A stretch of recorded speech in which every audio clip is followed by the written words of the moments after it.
most exciting part, the regulatory disruption that is happening. We decided in the Paris Agreement that by 2050, everybody wants to be 90% carbon neutral. And we decided that we agreed on an approach, all countries agreed on it, and Europe wants to be the leader on this. I've been sitting on the advisory board for the climate change for 7 years now. This is already implemented, and they're implemented in a certain way. So the first wave is the Fit for 55. That means the red ones you see, so the carbon market is divided into two elements. Governments and the large companies in Poland, and then the voluntary market. Well, the voluntary market is a nice name. It means it's voluntary, but it's not voluntary. It's mandated in reality, but it's a nice name. That means everybody has to pay for their sins. So how are they doing it? They write a letter of sin for you, and you have to pay carbon credit for it. So how are they doing that? They're doing it in a simple way. They're scanning the forests.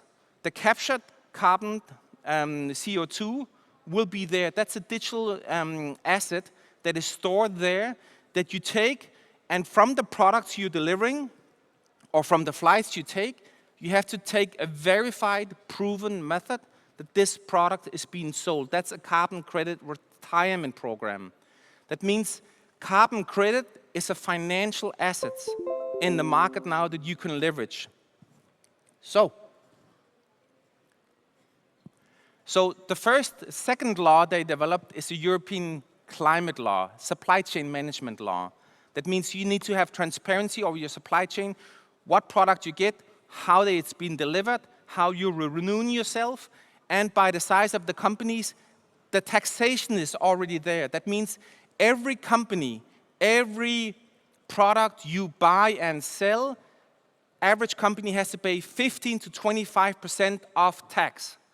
Either you pay the tax when you ship it to Germany, or you pay tax here and you take it off your books.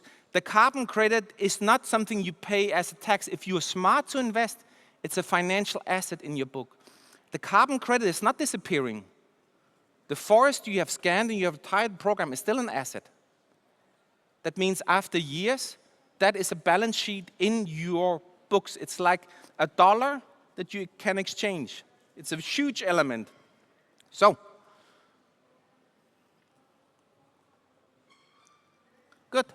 Then the next law is the European Green Deal. That means every organization needs to demonstrate how they renew themselves, how they source their products, how they renew themselves in printing, in energy.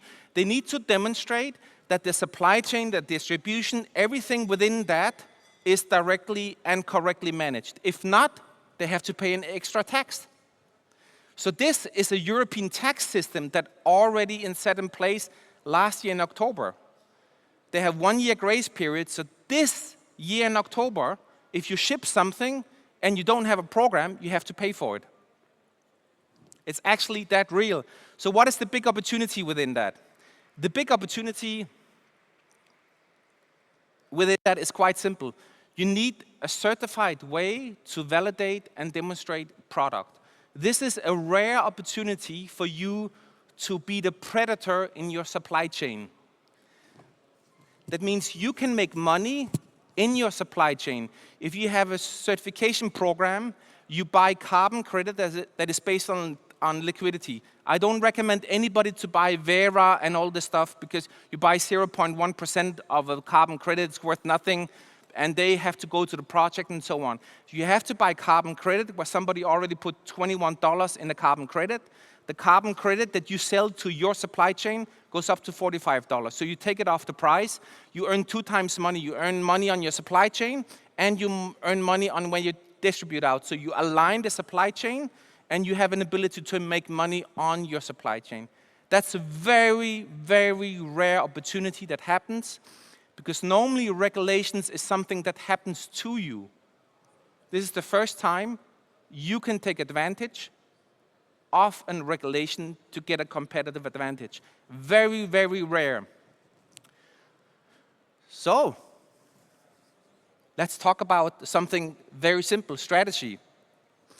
Strategy is not the same that you learned 20 years ago or 5 years ago. Strategy today, in a nutshell, is very simple. It's about 3 choices. What not to do. Within the what not to do, you define where is it you want to play to win. But you're deselecting what you don't want to do. And then, where do you want to differentiate? And what do you want to focus on? And that is the only sequence that you define a strategy on. So how do you define a strategy today?